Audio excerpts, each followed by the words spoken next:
Test ক্রিকেটে ব্যাটারদের সংজ্ঞাই যেন বদলে দিচ্ছেন ট্রাভিস হেড। 2023 বিশ্বকাপের নায়ক হওয়ার পর 2025 সালে বাসবল তত্ত্বে ভর করে হয়েছেন বছরের দ্বিতীয় সর্বোচ্চ রান সংগ্রাহক। প্রায় 80 স্ট্রাইক রেটে নিজের সহজাত খেলাটাই বজায় রেখেছেন হেড। আক্রমণাত্মক ব্যাটিংয়ের জন্য সাদা বলের ক্রিকেটে আলাদাভাবে পরিচিতি পেলেও টেস্টেও একই মেজাজে আছেন তিনি। 22 গজে যখন তিনি ব্যাট হাতে নামেন, বোলারদের কৌশল তখন ম্লান হতে বাধ্য। আধুনিক ক্রিকেটের এমন এক নাম যার কাছে আক্রমণই শ্রেষ্ঠ রক্ষণ। তিনি আর কেউ নন, তিনি অজি ক্রিকেটের অন্যতম ব্যাটিং স্তম্ভ ট্রাভিস হেড। শুরুটা হয়েছিল 2023 সালে। ওভাল থেকে আহমেদাবাদ আইসিসি ওয়ানডে বিশ্বকাপে ভারতকে স্তব্ধ করে দিয়ে অস্ট্রেলিয়াকে শিরোপা জেতানোর মূল কারিগর ছিলেন এই মারকুটে ব্যাটার।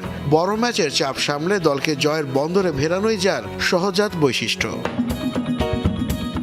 2025 সালে হেড ছিলেন আরও বিধ্বংসী। সাদা বলের ক্রিকেটে অপ্রতিরোধ্য হলেও লঙ্গার ভার্সনের ক্রিকেটেও দেখিয়েছেন মুন্সিয়ানা। তার বাসবল ক্রিকেটে দলীয় সফলতার পাশাপাশি ব্যক্তিগত অর্জনও তাকে নিয়ে এসেছে স্পটলাইটে। 2025 সালে প্রায় 41 গড়ের 817 রানে দ্বিতীয় সর্বোচ্চ রান সংগ্রাহক হেড। প্রায় 80 স্ট্রাইক রেটে টেস্ট ক্রিকেটের সংজ্ঞাটাই যেন পাল্টে দিলেন তিনি।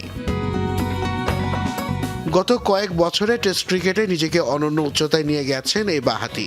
অজি টপ অর্ডারে তার উপস্থিতি মানেই দ্রুত রান তুলে প্রতিপক্ষকে ব্যাকফুটে ঠেলে দেয়া। তবে এই সফলতার পেছনের গল্পটা কঠোর পরিশ্রমের। মিডল অর্ডার থেকে ওপেনিংয়ে যে কোনো পজিশনে দলের প্রয়োজনে নিজেকে মানিয়ে নিয়েছেন অকুতোভয় এই ক্রিকেটার। অজি ক্রিকেটের সোনালী ইতিহাস পুনরুদ্ধারে তিনি এখন প্রধান স্তম্ভ।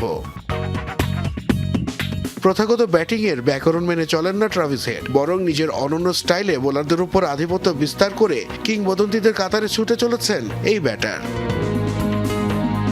নাসিফ শুভ, যমুনা স্পোর্টস।